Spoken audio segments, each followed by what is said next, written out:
नमस्कार मित्रांनो, महाराष्ट्र वार्ता न्यूजमध्ये तुम्हा सर्वांचं स्वागत आहे. मित्रांनो, आताची सर्वात मोठी बातमी समोर आलेली आहे ती म्हणजे मराठा आरक्षण पुन्हा गेले कोर्टाच्या कचाट्यात.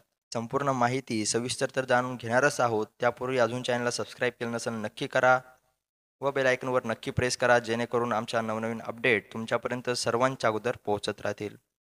तर मित्रांनो, इतर मागासवर्ग प्रवर्ग ओबीसी मराठा समाजाला आरक्षण मिळण्याच्या दृष्टीने राज्य सरकारने 2 सप्टेंबर रोजी काढलेल्या आदेशाला आक्षेप घेत 2 जनहित याचिका उच्च न्यायालयात दाखल करण्यात आल्या आहेत. शिवाय अखिल भारतीय वीरशैव युवक संघटना आणि ॲडव्होकेट नितीन धोत्रे यांनी आव्हान दिले असून यावर 18 व 25 सप्टेंबरला सुनावणी होण्याची शक्यता आहे.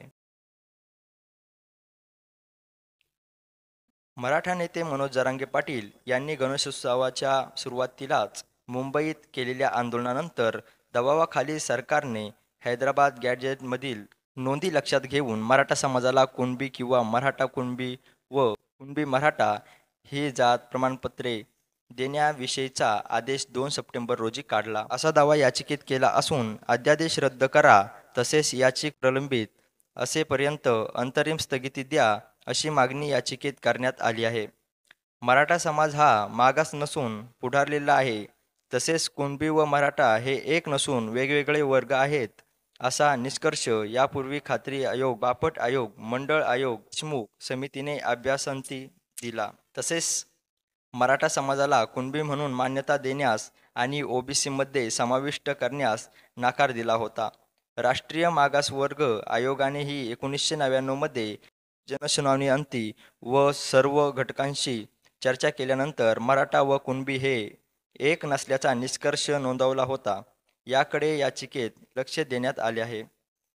तसेच मराठा समाजाला आरक्षण नाकारण्याची ही पार्श्वभूमी असतानाही राज्य सरकारने गेल्या 2 वर्षात विविध आदेशाद्वारे मराठा समाजाला ओबीसीमध्ये आरक्षण देण्याचा प्रयत्न केला.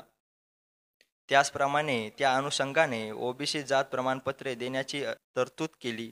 तथापि राज्य सरकारचा निर्णय बेकायदा असून मराठा समाजाला खुश करण्यासाठी असे याचिकाकर्त्यांचे म्हणणे आहे. तर मित्रांनो, तुम्हाला काय वाटतं, सरकार जे आरक्षण देण्याचा प्रयत्न करत आहे ते बेकायदेशीर आहे का कायदेशीर? तुमचं मत कमेंटमध्ये नक्की व्यक्त करा व येत्या काळामध्ये मराठा आरक्षण भेटेल का नाही हे देखील कमेंटमध्ये नक्की सांगा. व अजून चॅनलला सबस्क्राईब केलं नसेल नक्की करून घ्या, जेणेकरून असेच नवनवीन अपडेट तुमच्यापर्यंत पोहोचत राहतील.